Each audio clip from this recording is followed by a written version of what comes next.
place, a hilltop in New Jersey. The setting, giant antennas like monstrous eyes and ears, straining, watching, waiting. Inside the control station, a team of specialists with ultra-sensitive electronic equipment, ready to probe the vast reaches of the sky. These men are waiting for the climax of a dramatic experiment they've been working on for many months in collaboration with the National Aeronautics and Space Administration, an experiment known by its code name as Project Echo. Men like Luke Lowry here, Dick Klon, Bill Snell, and Bill Jakes, project engineer, all scientists with the Bell Telephone Laboratories. In a few minutes, if things go right, Holmdel will communicate by telephone in a brand new way by routing the call through outer space to Goldstone, California, 2,300 miles away, where scientists of the Jet Propulsion Lab are waiting. This call will be bounced off a man-made satellite. If it works, it will be the first time voice has traveled from the Earth up to a man-made moon and back to Earth again. This is the satellite, a huge empty balloon, here shown while still in its hangar. The inflated balloon is 10 stories high, made of a strong, new aluminized plastic. Strong, yet only half as thick as the cellophane around a package of cigarettes. Its aluminum coating gives it nearly 100% reflectivity. That balloon will soon be hurtling across the sky 1,000 miles high over North America.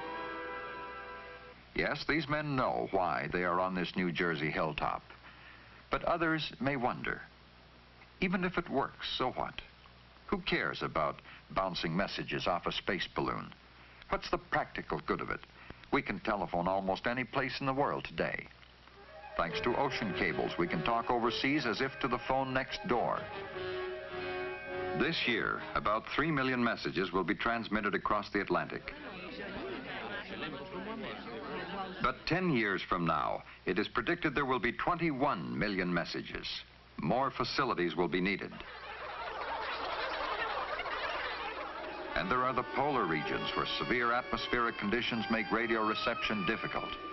Here, particularly, the military need for alternate communication systems is great.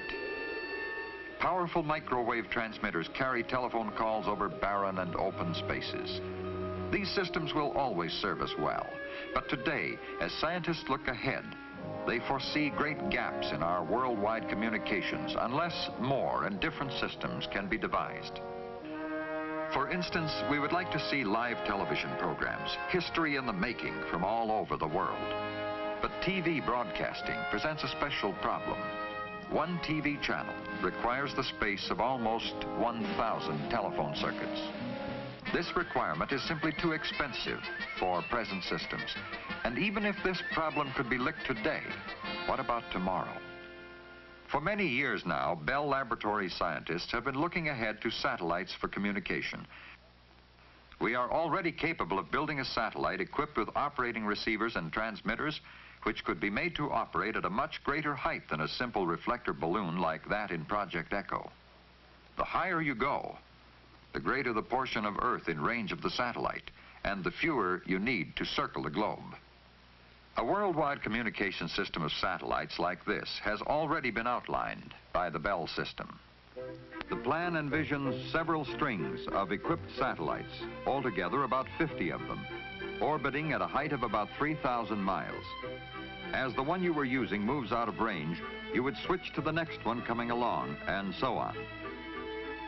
And if you wanted to send, say, a telephone message or a television program to some area not covered by any single satellite, the signals might be bounced from transmitter to satellite, back to Earth, up to a second satellite, and down to the destination. That way, you could maintain continuous transmission of telephone calls and television programs to various parts of the Earth. But scientists have conjectured even far beyond this. Perhaps someday it will be possible and worthwhile to put up a precisely positioned satellite, 22,300 miles out, which at that distance would revolve in step with the Earth and would seem always to hang in the same place in the sky. If it became possible to put 3 such satellites in orbit, together they could cover the Earth.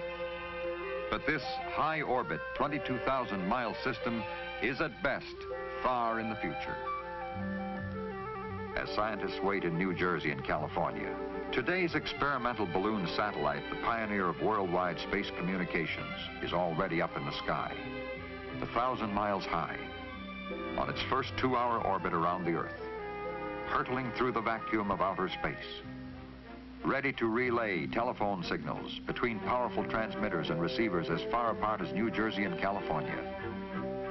The men in both locations know that when and if it does arrive, they will have approximately 15 minutes to bounce their messages from coast to coast off its surface. For in 15 minutes it will have swept across the United States and be out of range. These men well know the complicated chain of events that is a natural part of missiles and space operations. Earlier in the day, the first big question was, would the missile system work? Hours before, down at Cape Canaveral, the Delta missile that would put the Echo balloon into orbit was on its launching pad. Ready to be guided through space by the command guidance system, located in the Bell Laboratories control station at the Cape. Mode control switches. Less than a minute remains in the countdown. 13, 12, 11, 10, 9, 8, 7, 6, 5, 4, 3, 2, 1, 0.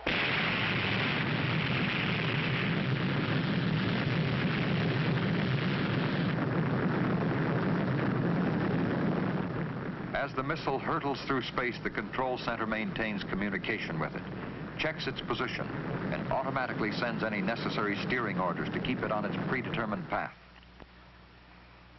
This guidance system was designed by Bell scientists, the same system that meets the precise target demands of the Titan intercontinental ballistic missile. Its job here is to put the Echo satellite in orbit with pinpoint accuracy. Will it? That is the question these men ask themselves as they finish monitoring the guided portion of the missile's flight. And will the balloon, squeezed into a 26-inch sphere, release okay? Will it inflate properly or burst into fragments? They still have to wait. High in the sky, the third stage burns out. The payload section separates from the engine. The protective shell springs apart, releasing the balloon. Floating clear, the balloon is inflated by a chemical powder which instantly vaporizes in the vacuum of outer space. The men won't know it for some time yet, but balloon inflated and in orbit. As the minutes pass, scattered tracking stations take up the difficult job of finding the balloon and tracking it. Now it's up to Bill Jakes and these other communications men in New Jersey and California to find it. When they do, in addition to transmitting tape-recorded messages, they will talk together on the telephone. But until then, they still have their worries. This new, unique horn-type antenna, so painstakingly developed here in Holmdel, will it really eliminate static? It should, with the help of new circuitry and this other recently developed equipment called the maser. These inventions will make the weakened voice signals come in strong and clear, even after their long journey through space. This is no ordinary amplifying device. It operates in an ultra-cold vat of liquid helium at minus 457 degrees Fahrenheit. In this super cold world, the maser's ruby crystal helps keep the telephone conversation clear and easy to hear, which makes the maser one of the greatest new contributions to communications. At last, the sweating out period is about over. Holmdel is in constant touch with Goldstone by an open telephone line. The first actual transmission bounced off a man-made satellite will be from tape recordings. Goldstone has just reported they have picked up the balloon. A pinpoint in the sky, 100 feet wide, 1,000 miles out in space. Like trying to locate a golf ball a mile away.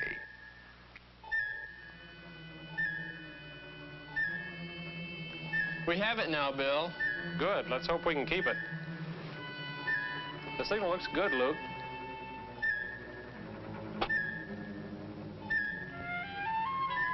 Tracking looks good, too. Let's see how Goldstone is doing. Hello, Goldstone. This is Holmdel. We're getting your signal. How are you receiving ours? Strong and steady, Bill. Fine, fine. Okay, here we go. We're going to start our tape now, and you start yours. This is President Eisenhower speaking. It is a great personal satisfaction to participate in this first experiment in communications involving the use of the satellite balloon known as Echo. This is one more significant step in the United States program of space research and exploration. The program is being carried forward vigorously by the United States for peaceful purposes for the benefit of all mankind. The satellite balloon, which has reflected these words, may be used freely by any nation for similar experiments in its own interest. Information necessary to prepare for such participation was widely distributed some weeks ago. The United States will continue to make freely available to the world the scientific information acquired from this and other experiments in its program of space exploration. It really sounds good here, Walt. Fine, Bill. And so the first spoken word from man through space to his own satellite and back to man again is the voice of the President of the United States. And as the satellite sweeps swiftly out of range, further transmission must wait for another passage. Now, sometime later, as the balloon again passes over America, the same scientists try the first telephone conversation ever bounced from a man-made satellite.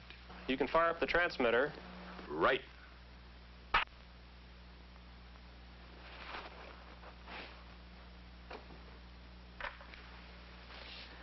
Hello, Goldstone. This is Holmdel calling. Calling Goldstone. How do you read me? Holmdel, this is Goldstone. You're loud and clear, Bill. Oh, wonderful. Well, it looks like all the hard work was really worth it. A new, bold stride on a long road has been taken. The road to communications between ourselves and others overseas with the same variety and dependability we now enjoy anywhere in our own country. The balloon satellite of Project Echo is, of course, for experiment only. But it is an experiment that may result in a new intercontinental communication system. As these men of Bell Laboratories and Western Electric continue their round-the-clock program of research and development, they are determined to keep America well ahead in the field of communications. And today they are looking, as all humanity looks, to the vast potentials of outer space.